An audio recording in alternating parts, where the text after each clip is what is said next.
Saudara, sejumlah nama tampaknya semakin menguat untuk menjadi calon pendamping Ganjar Pranowo, Anies Baswedan, dan Prabowo Subianto yang siap beradu di Pilpres 2024 mendatang. Mulai dari AHY, Muhaimin Iskandar, nama lain Sandiaga Uno, sampai ke Erick Thohir. Nah, seberapa kuat kemudian sokongan partai politik pengusung nama-nama ini hingga benar-benar akan menjadi bakal calon wakil presiden untuk pemilu 2024? Kita akan bahas tarik-menarik dan dukungan serta lobi-lobi politik bersama sejumlah narasumber yang hadir secara daring untuk Sapa Indonesia Pagi. Ada Ketua Majelis Pertimbangan P3, Muhammad Romahur Muzi atau Mas Romi. Kemudian ini yang paling banyak nih jabatannya, anggota Dewan Pembina Partai Gerindra, Wasekjen Gerindra sekaligus jubir, Mas Wihadi Wianto. Selamat pagi. Pagi, Mas. Ya, Kepala Bakomstra dari Partai Demokrat juga sebagai koordinator jubir, Mas Herzaki Mahendra Putra atau Mas Zaki. Mas Zaki, Mas Wiyadi, Mas Romi, selamat pagi, salam sehat untuk kita semua. Selamat Pagi, selamat pagi. Ya, Waalaikumsalam warahmatullahi wabarakatuh. Yang bikin dakdikduk sekarang memang bakal calon wakil presidennya nih, saling intip terus. Saya ke Mas Romi dulu, ke P3.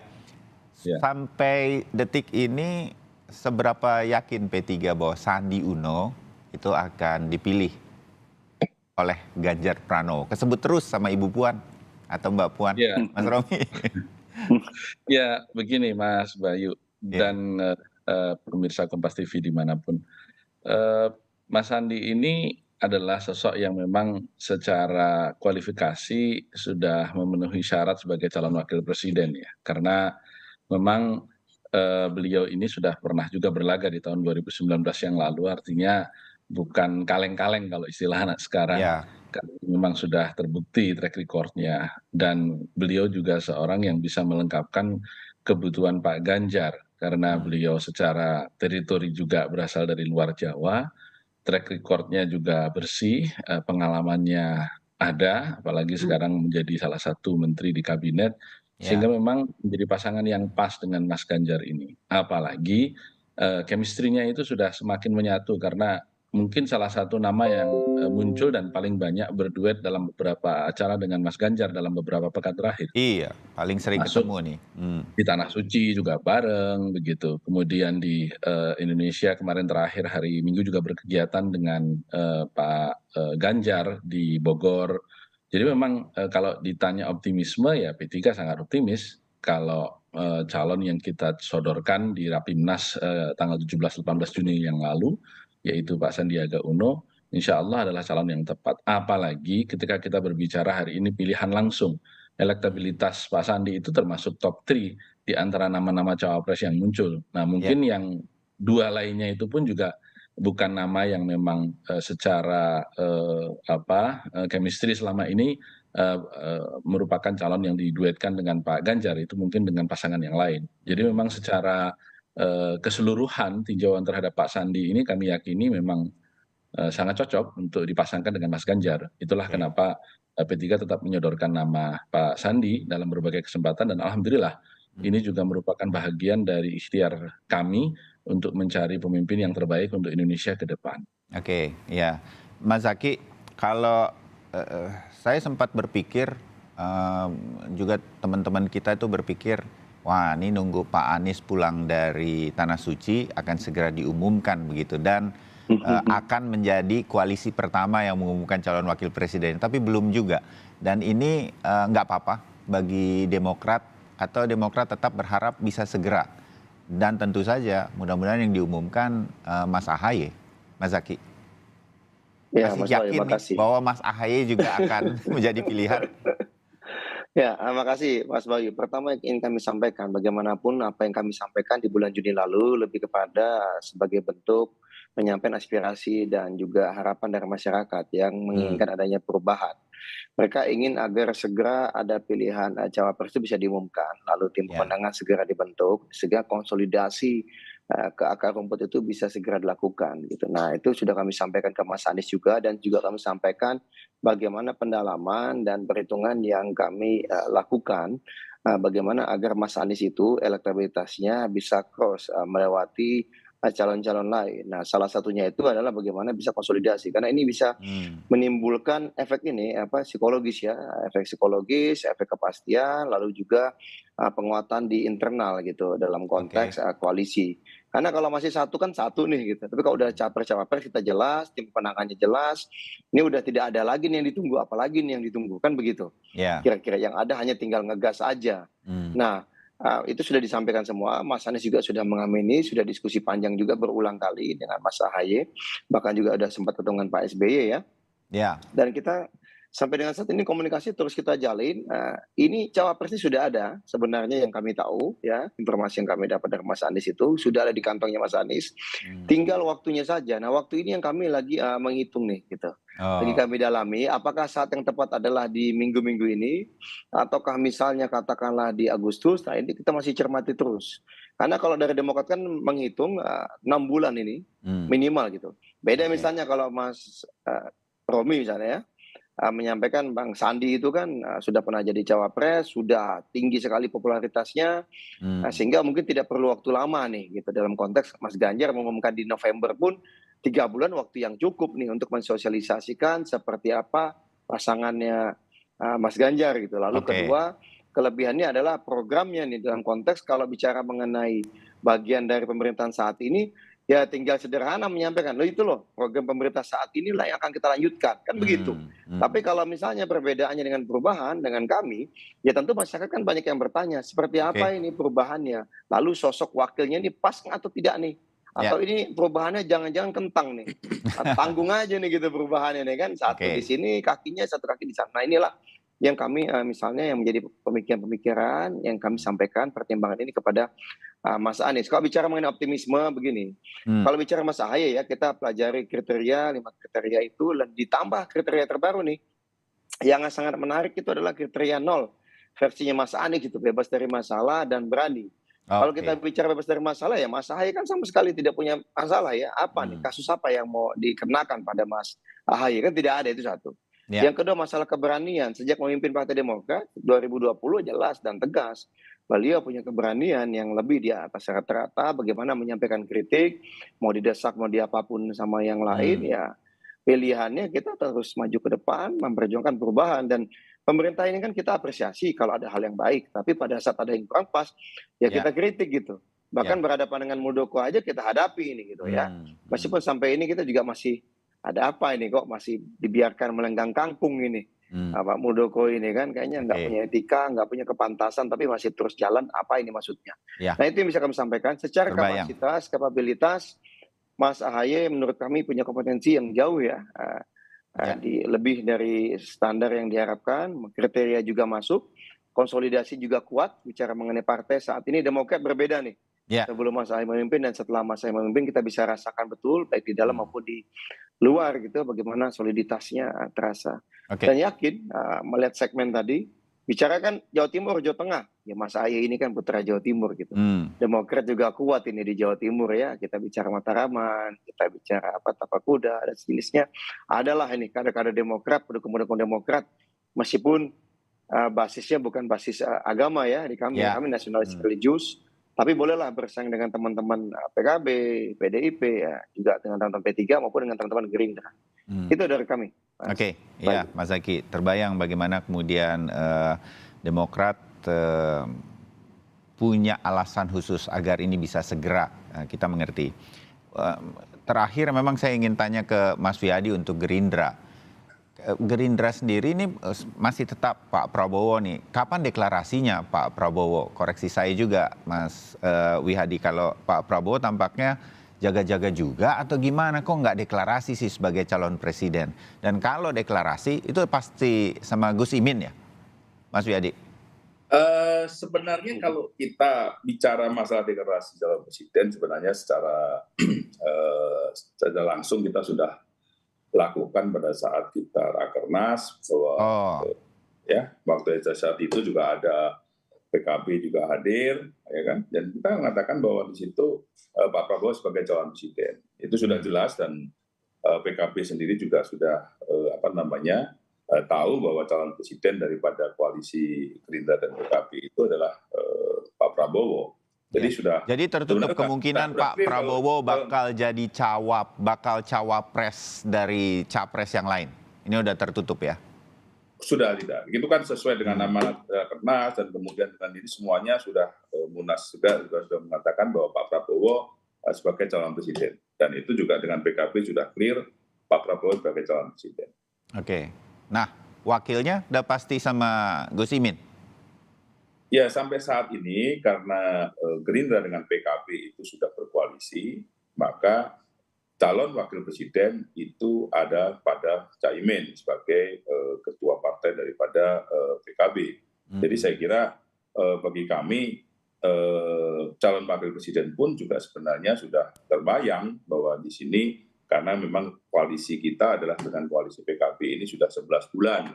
Sudah 11 bulan, sudah berjalan dengan cukup baik dan saya kira segala komunikasi itu sudah sudah terjalin dengan baik dan kita sudah saling terbuka dan semuanya.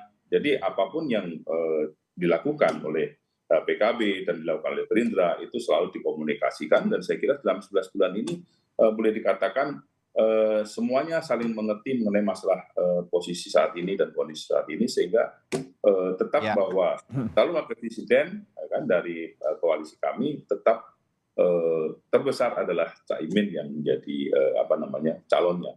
Oke, sedikit lagi Mas Suyadi berkaitan dengan Gerindra dan PKB yang sejak awal memang sudah berkoalisi.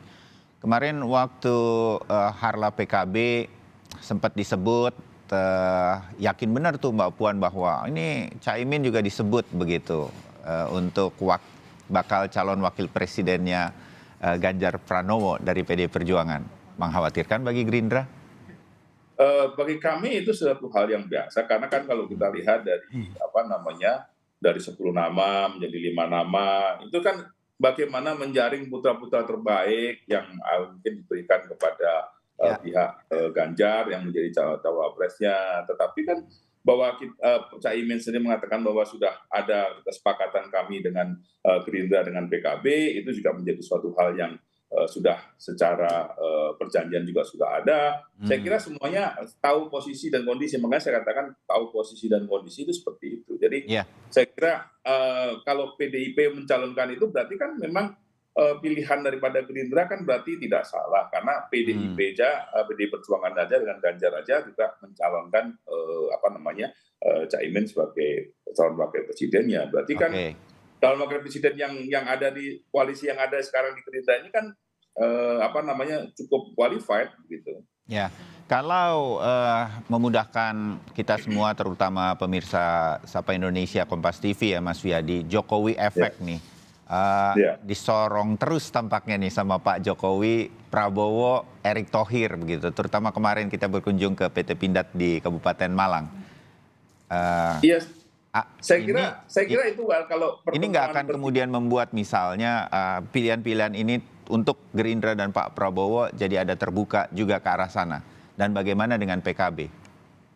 Saya kira apa yang menjadi peristiwa pertemuan Pak Jokowi dengan Pak Erick dan Pak Prabowo itu adalah pertemuan di mana Presiden dengan menteri-menterinya. Dan kita jelas bahwa Pak Prabowo kemarin ke Malang pun juga dengan Pak Erick, dengan Pak Presiden Jokowi pun adalah jelas bahwa ini adalah kunjungan ke PT Pindad. Dan kita tahu bahwa sekarang ini konsentrasi Pak Prabowo kan di dalam Kementerian Pertahanan jelas bahwa untuk industri pertahanan yang di mana industri pertahanan itu adalah industri pertahanan yang memberikan satu kekuatan kepada alat pertahanan kita. Jadi di sini kan jangan impor terus lah begitu. Jadi makanya industrinya kan ada di BUMN di bawahnya Pak Erick Thohir. Jadi saya kira Presiden dengan dua pembantunya ke Malang ini kan dalam rangkaian memang memperkuat daripada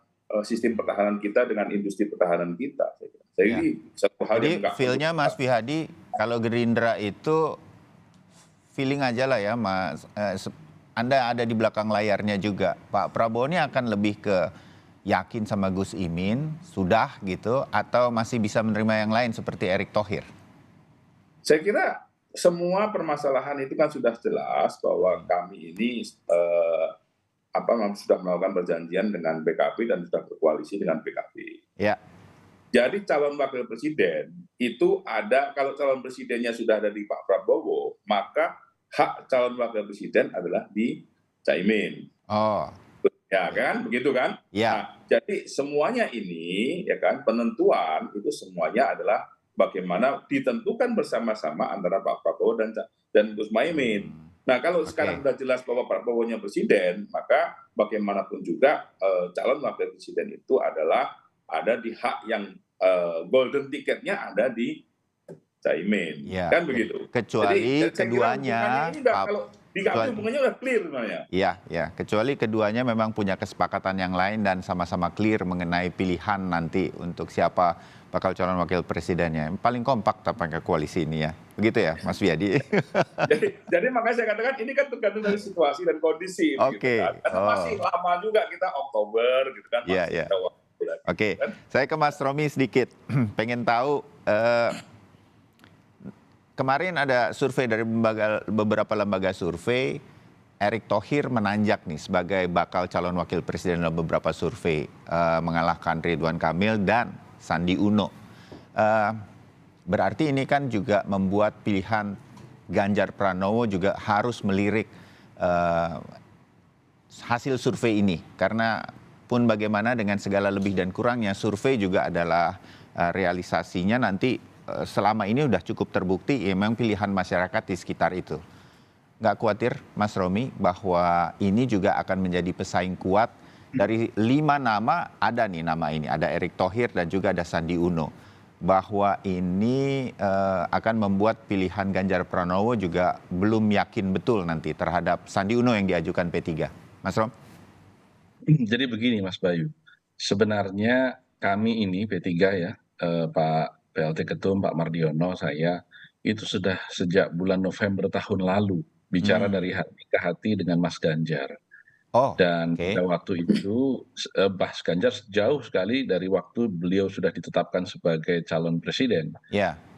Kita pada waktu itu dalam konteks komunikasi untuk memang mencari kecocokan karena kebetulan Mas Ganjar itu bagian dari keluarga besar P3 juga. Beliau itu ketua P3 selama hampir 20 tahun barangkali di Purbalingga. Jadi memang kita sudah secara emosional dekat, kawan juga dengan saya satu daerah pemilihan. Nah, pada waktu itu 3 konsep yang beliau sampaikan, yang ini malah beliau sebutkan ini konsepnya Litbang Kompas nih untuk kepemimpinan nasional ke depan. Apa itu Mas? Satu, kontinuasi, artinya apa yang sudah bagus dari Pak Jokowi dilanjutkan. Yang kedua, komplementasi, apa yang kurang ditambahkan. Dan yang ketiga, rekonsiliasi. Ini kata kunci. Karena rekonsiliasi ini untuk menghilangkan narasi yang selalu membelah Republik ini antara cebong versus kadrun. Ini yang disampaikan oleh beliau dan ini harus termanifestasi ke dalam pasangan capres dan cawapres ini Gus. Waktu itu beliau menyampaikan seperti itu. Maksudnya gimana Mas? Kalau kemudian partai nanti artinya partai beliau ya PDIP menetapkan saya sebagai capres, mestinya cawapres itu dari orang yang dalam tanda petik merek kadrunnya itu ada. Nah, Sandi Uno waktu itu mendampingi Pak Prabowo kan? Betul. Dan saya katakan pada waktu itu berarti Pak Prabowo dong. Nah ini masalahnya dari beberapa survei Pak Prabowo itu kadar kekadrunannya sudah berkurang begitu kan. Sejak awal sudah bergabung. Tidak ada Pak.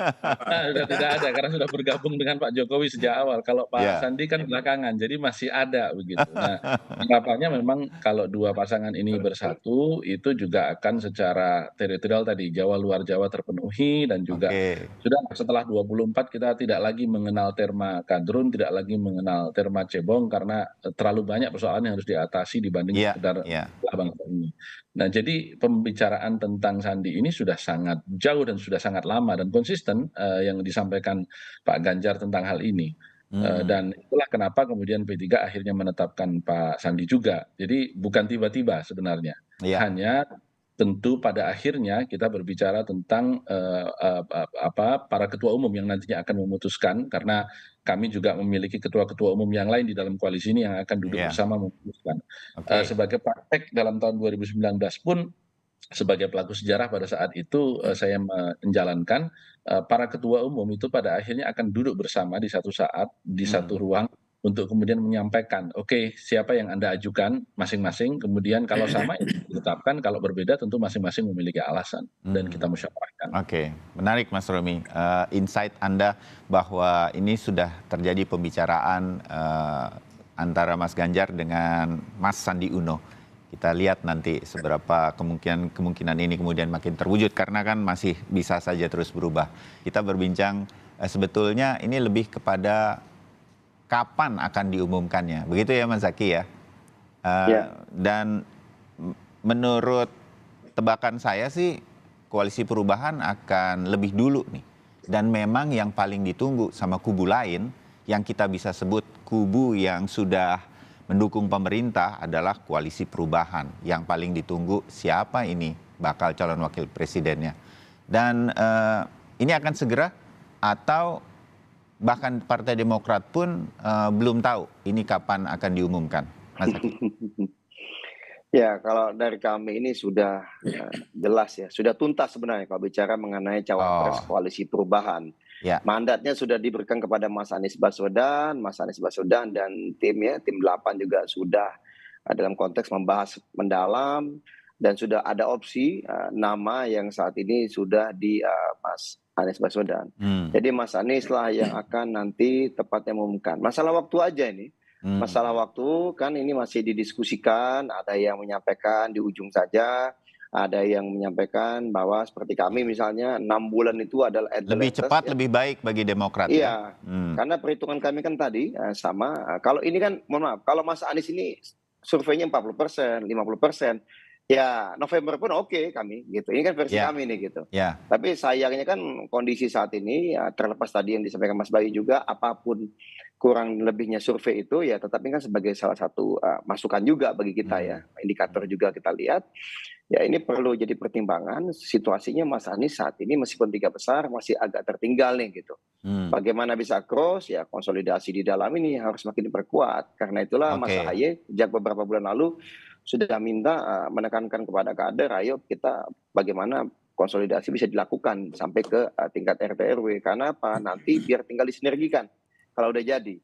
Tapi kalau misalnya masalah nama tuntas ya, sudah tuntas, menurut kami silakan, masalah waktu Mas Anies nanti yang akan menyampaikan. Ya kemarin kan Mas Ahaye, Mas Anies juga bersama ya, ini sebelumnya juga jemput haji, kan banyak pihak menyampaikan bahwa ini sebagai suatu bentuk pertanda ya. Kalau bagi kami ya berdua ini kan memang sahabat ya, dan juga cocok ya, diskusinya jalan terus di depan maupun di belakang publik ya, chemistry-nya juga kuat. Jadi kalau misalnya katakanlah nanti ternyata memang Mas Ahaye yang akan dideklarasikan oleh Mas Anies sebagai cawapresnya, bagi kami hal yang sangat pilihan yang sangat rasional gitu. Bahkan ini yang menariknya kalau tadi Mas Romi ngasih insight mengenai Mas Ganjar dan Mas Adi, yang kami kalau masih ingat 2021 pada saat Covid itu entah bagaimana banyak masukan dan kemudian di publik sempat mengemuka 3 bulan lebih itu isunya mengenai pasangan Anies dan Ahaye. Padahal kami saat itu jelas 2021 itu selain masalah Covid ya, yang kedua nggak pernah bahas capres selain Mas Ahaye. Tapi 2021 itu sudah banyak masyarakat di media juga, saya masih ingat berapa kali diundang talkshow itu perbincangan mengenai capres-cawapres Anies Ahaye. Nah ya mungkin itu doa yang mungkin saja terwujud nanti, tapi kita serahkan kepada Mas Anies, karena Mas Anies lah yang sudah kita berikan mandat untuk memutuskan dan mengumumkan. Nah, Mas Zaki, berhubung ada 2 orang majelis pertimbangan di sini ya, dari P3 dan juga dari Gerindra.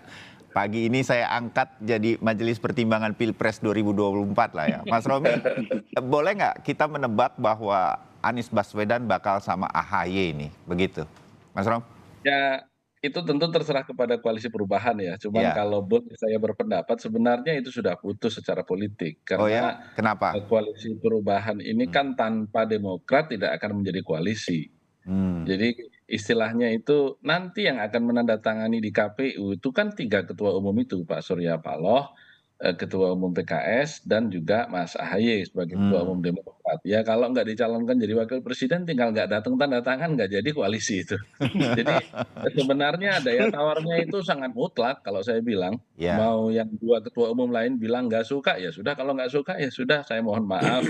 Ada juga yang sudah menominasikan saya, mungkin saya bergabung dengan yang lain, selesai itu. Jadi sebenarnya secara politik sudah selesai koalisi perubahan. Tinggal waktu saja mengumumkan ya. Mas Tapi ini Zaky senyum-senyum terus, komen sedikit dari Mas Romi. ditanya oleh Mas Bayu ini, sebenarnya tidak etis saya mengomentari itu, tetapi secara politik sebenarnya sudah selesai itu. Oh begitu, sebagai sebuah pendapat, nggak apa-apa kan Mas Romi? Mas Zaky, komentar sedikit. Doa yang baik dari Gus Romi, apalagi Yang baru pulang dari Tanah Suci ya. belum 40 hari ya, insya Allah barokah dan Amin, semoga aja kabul amin. ya, wujud insya Allah. Amin, salam untuk Mas Ahy. Oke. Terima kasih Mas Romi. Ya, oke. Nah, Majelis Pertimbangan Pilpres 2024 yang lain. Nah, ini ada Mas Wihadi nih. Kalau Mas Wihadi melihat petanya ke Mas Ganjar, ini P3 atau enggak? Apa juga sudah hakul yakin bakal dengan P3 yang sejak awal memang sudah maju untuk bersama dengan PD Perjuangan? Mas Wihadi? Ya, saya melihatnya sih kalau PDI Perjuangan dengan P3 ini kan sudah demikian cepatnya pada saat diumumkan dan P3 sudah berkoalisi, saya kira ya aku yakin, apalagi itu ada Mas Romi. Tapi saya melihat di situ dengan beberapa kayak macam alasan yang memang insight-nya tadi itu juga penting ya. Seorang bakal calon presiden memilih siapa yang akan bekerja sama kan itu penting, dan itu tampaknya terjadi antara Mas Ganjar dengan Mas Sandi. Benar nggak saya, Mas Wihadi? Gitu ya. Jadi saya melihat dari situ ada Mas Romi, saya kira wah udahlah itu barang jadi lah kalau saya lihat. Jadi semua udah jadi pagi hari ini nih ya kalau kita mendengarkan cerita-ceritanya ya. Walaupun ya versi Kompas TV udah jadilah ini pokoknya. Versi Kompas TV. Oke. Doa pemirsa Kompas TV. Iya. Nah, Mas Zaky, kalau saya minta Anda juga mengamati kalau begitu intip-intipnya nih Pak Prabowo. Kalau Pak Prabowo bakal jadi calon wakil presiden, dia akan memilih yang mana begitu.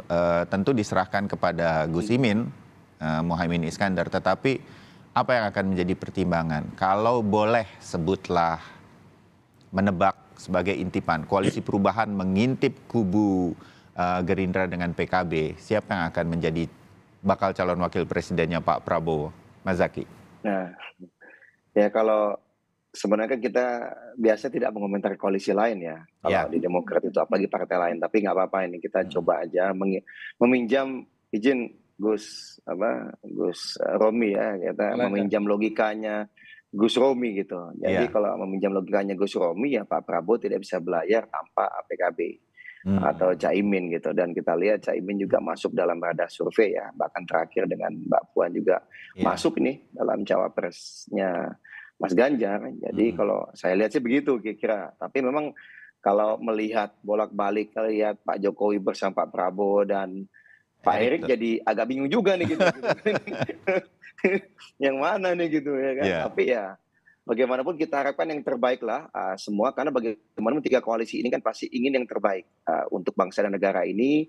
Harapan kita siapapun nanti yang akan bisa maju sebagai pasangan calon, ya kita dukung sama-sama agar pemilu ini bisa berjalan demokratis gitu ya, jujur adil tanpa intervensi tanpa tekanan. Itu aja, karena ini udah terbaik ya, kita punya banyak calon-calon yang luar biasa. Ada yang bisa masuk slot capres dan cawapres, ada yang mungkin nanti menjadi Menko atau Menteri. Tapi Indonesia ini sedang kelebihan sumber daya yang unggul menurut kami di tingkat nasional. Jadi nggak perlu khawatir lah terkait dengan masa depan Indonesia 2024-2029.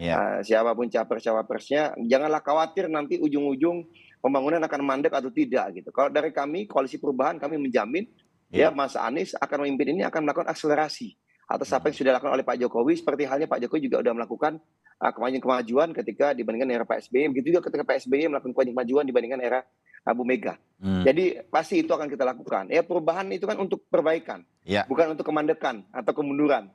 Jadi ya Mas Romi tenang aja, kalau kami yang memimpin, P3 tenang ya, aman ya, kan? Mas Wihadi juga Gerindra, kalau kami memimpin tenang juga. Pokoknya kita bangun sama-sama, kita kolaborasi. Ya, ada yang di dalam, ada yang di luar, tetap itu kan satu keniscayaan itu perubahan. Oke. Ini pesan dari kami terakhir, Ya. Mas Bayu ya. Ya, oke. Nah, jadi sebetulnya sudah mulai mengerucut nih di kubu PDI Perjuangan, tampaknya bisa jadi P3 begitu menjadi pertimbangan.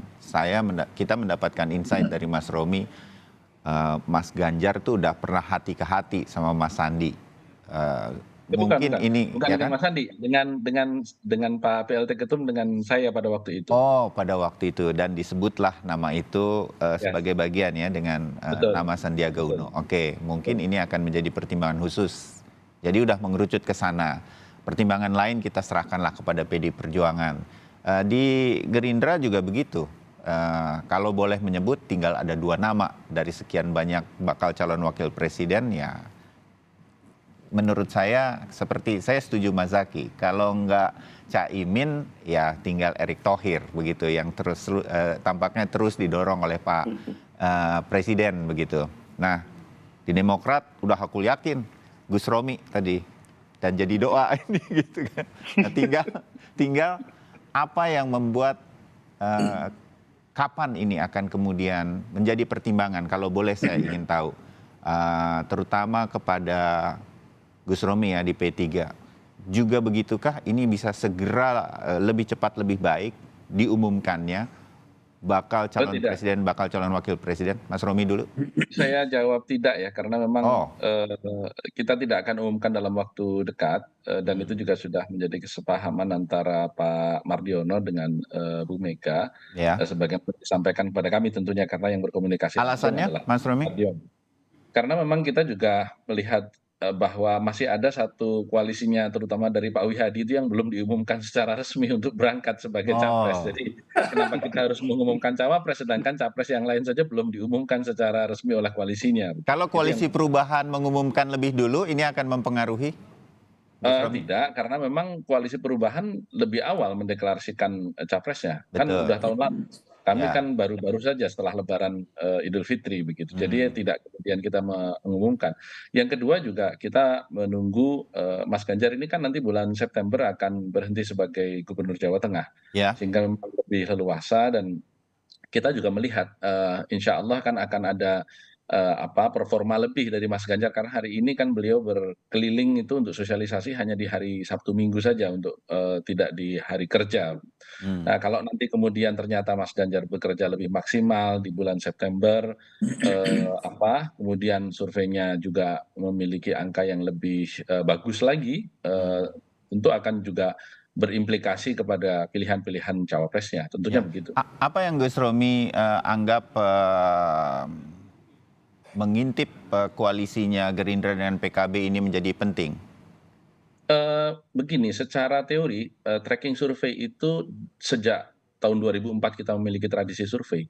Seseorang itu naik elektabilitasnya itu 2% itu maksimum setiap bulan. Sehingga memang kita memiliki angka threshold tentu 51% ya untuk menang. Kalau kemudian misalnya Mas Ganjar setelah turun September kemudian angkanya naik cukup signifikan, tentu figur calon wakil presiden ini kan urusan elektabilitas tidak lagi menjadi terlalu penting. Ini secara ilmu ya, secara ilmu. Kira-kira seperti itu, sehingga memang pilihan-pilihan calon wakil presiden menjadi lebih luas. Mungkin berbicara tentang pilihan ideologis, berbicara tentang pilihan-pilihan non elektabilitas lainnya begitu, untuk melengkapkan beliau gitu. Tetapi sekali lagi dinamika politik kan masih akan terus berjalan. Jadi ini sebenarnya bukan soal mengintip calon presidennya koalisi perubahan atau koalisi Gerindra PKB, tetapi kita lebih pada situasi politik secara umum terkait dengan calon kami sendiri begitu. Bagian akhir, rasanya saya masih pengen banyak mengulik yang lain, tapi waktu terbatas dan mungkin nanti kita akan bicara di tempat yang lain. Tapi bagian akhir saya berjanji untuk sedikit saja kepada penonton, kepada generasi muda. Saya nggak akan terlalu, saya yakin pemirsa sama dengan saya. AHY cukup dikenal di publik, di anak-anak muda, generasi milenial. Demikian juga dengan Sandiaga Uno, dengan pendekatan-pendekatannya selama ini sejak dulu sudah dikenal dengan anak muda. Berarti tinggal Mas Wihadi ini Gerindra sama PKB, kalau boleh melihat Gus Imin dan Erick Thohir, lebih ke Erick Thohir dong buat milenial. Mas Wihadi? Nggak, saya kira begini, kalau kita melihat dari survei, jadi di milenial Gen Z ini justru persentase tertinggi kepada Pak Prabowo. Jadi walaupun jadi kita lihat dari usia, tapi Pak Prabowo ini di surveinya di milenial Gen Z ini justru memilihnya ke Pak Prabowo. Kalau Jadi bakal calon wakil presidennya? Ya, saya kira seperti tadi bahwa masih tetap kepada Gus Imin, ya kan, yang calon presiden. Karena milenial diyakini tetap akan dibawa oleh Pak Prabowo begitu ya? Pak Prabowo, kan gen milenial. Karena kita lihat dari surveinya juga sudah jelas bahwa gen milenial ternyata justru ke Pak Prabowo, bukan ke di surveinya kita lihat bukan yang tertinggi tetap kepada Pak Prabowo, bukan kepada yang lain gitu.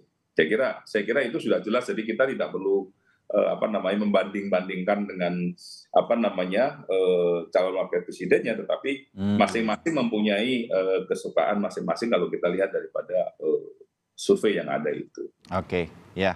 Kita sambung lain waktu, masih banyak, tetapi mudah-mudahan kita makin dapat wawasan dari orang-orang di belakang layarnya. Terima kasih pagi ini untuk diskusi mengenai bakal calon wakil presiden yang masih kita harus tunggu. Ya, mudah-mudahan semuanya segera diumumkan, kita jadi bisa lebih mengenal mereka sampai waktunya nanti memilih di tanggal 14 Februari 2024. Mas Romi, Mas Wiyadi, Bang Zaky, terima kasih. Sampai ketemu. Terima kasih Mas Bayu, terima kasih Mas Romi. Assalamualaikum.